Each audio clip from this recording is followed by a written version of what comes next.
The Adventure of the Speckled Band. The Adventure of the Speckled Band begins with Watson recounting how, of the nearly 70 cases that he and Sherlock Holmes have embarked upon together as a detective duo, the one that he is about to narrate is among the most unusual of them. In April 1883, Sherlock Holmes and Dr. Watson rise unusually early one morning to meet a young woman named Helen Stoner, who is in great fear of her life. She explains that her mother married her stepfather, Dr. Grimesby Roylott, in British India when Helen and her twin sister Julia were 2 years old. Dr. Roylott is the impoverished sole survivor of a formerly wealthy but ill-tempered, violent and amoral aristocratic Anglo-Saxon family in Surrey. His fortune has been slowly reduced to nearly nothing after generations of waste and gambling.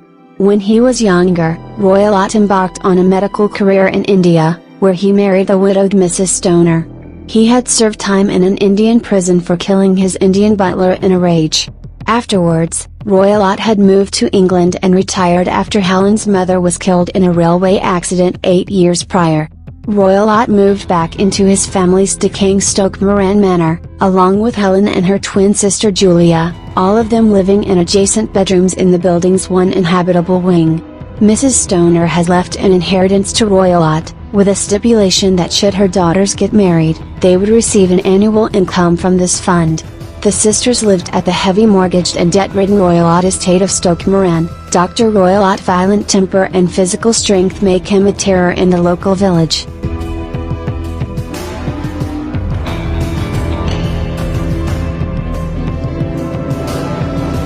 The sisters did not live happily, but when Julia got engaged 2 years prior, things promised to improve.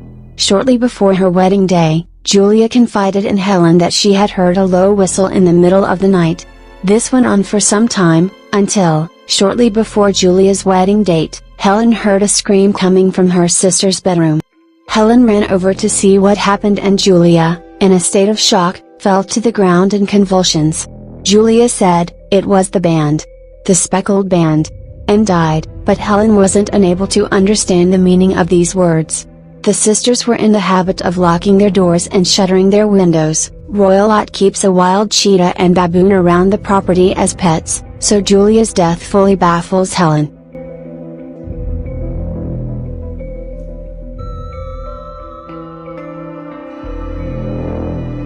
The official inquest was unable to determine the cause of death. The room was securely locked both inside and outside, and the doctors could find no poison.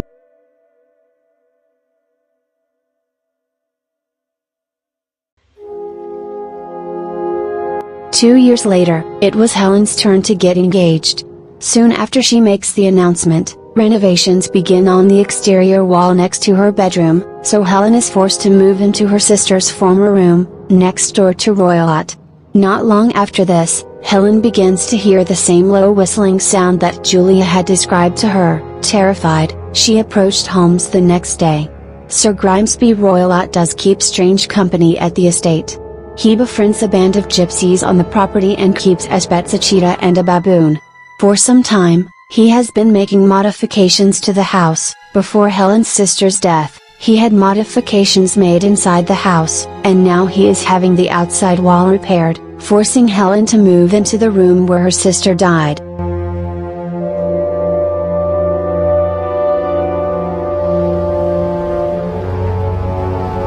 Holmes listens carefully to Helen's story and agrees to take the case.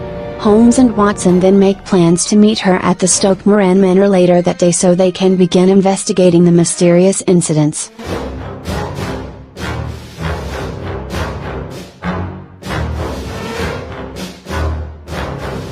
Not long after Helen leaves their apartment, a large man with a threatening demeanor enters the room. He announces himself as Dr. Roylott, Helen's stepfather. He tells Holmes and Watson that he's been tracing Helen's movements, so he knows that she has just paid them a visit and he demands to know what she told them. When Holmes refuses to say anything, Roylott tells them not to meddle in his affairs. He then grabs a fire poker, bends it as show of his strength, and leaves them. Holmes remarks that he himself is stronger than he looks and he bends the poker back into shape.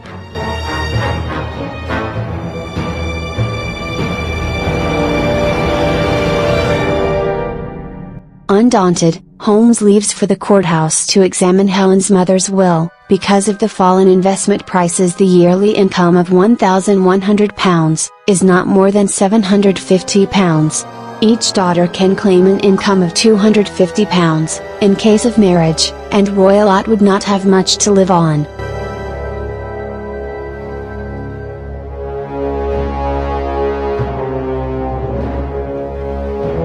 Holmes and Watson journey out to Surrey later that afternoon.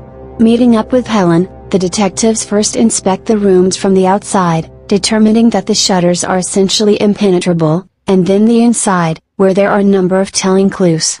Holmes examines every surface of Julia's former room and notices that the bed is bolted to the floor, that a ventilator hole leads into Roylott's bedroom next door, and that the bell pull is fake. It's merely a rope hanging onto a hook in the ceiling. They then inspect Roylott's room, where Holmes notices a large safe with a saucer of milk sitting on top of it and a leash tied and looped like a whipcord hanging from the bed.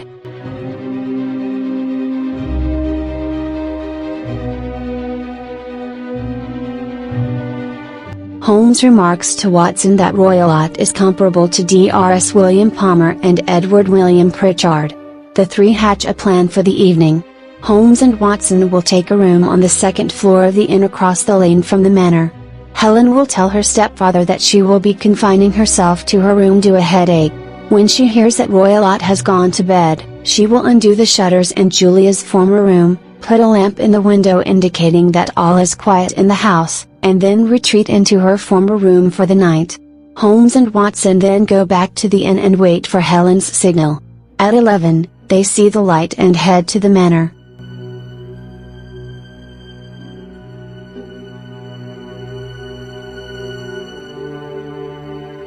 In Julia's former room, Holmes instructs Watson to sit silently in the dark and to not fall asleep. They quietly wait until, hours later, they hear a slight metallic noise and see a dim light coming from the ventilator hole and smell burning oil, telling them that Roylott is stirring about next door.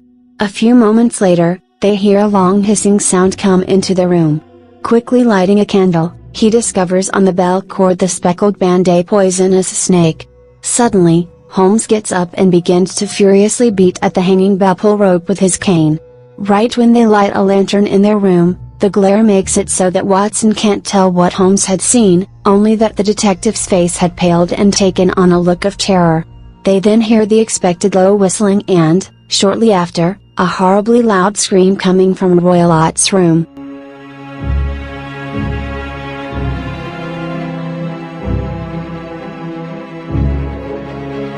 Once the shrieking fades, they investigate Roylott's room and see the doctor sitting on a chair with a venomous snake curled tightly around his head. Holmes immediately remarks on the speckled bands around the snake's skin and identifies it as a swamp adder, the deadliest snake in India.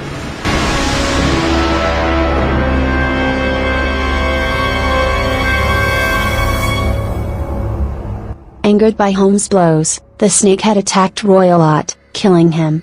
Roylott had been waiting for it to return after killing Helen. Roylott has died quickly from the snake's lethal bite.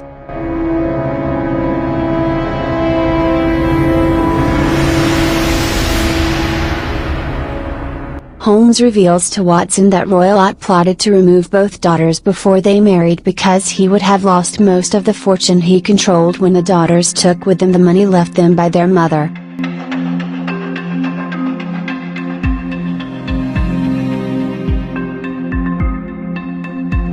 The story closes with Holmes telling Watson what he took away from the investigation, namely how important it is to have sufficient data, noting the confusing double meaning of the word band, which initially threw him off. Only by examining the physical clues directly in front of him, the bell pull, the bolted bed and the ventilator hole, could he accurately deduce the method of the crime.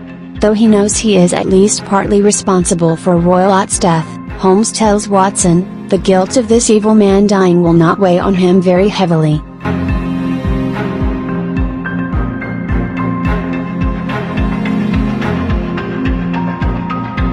The official inquest rules Roylott met his fate while indiscreetly playing with a dangerous pet.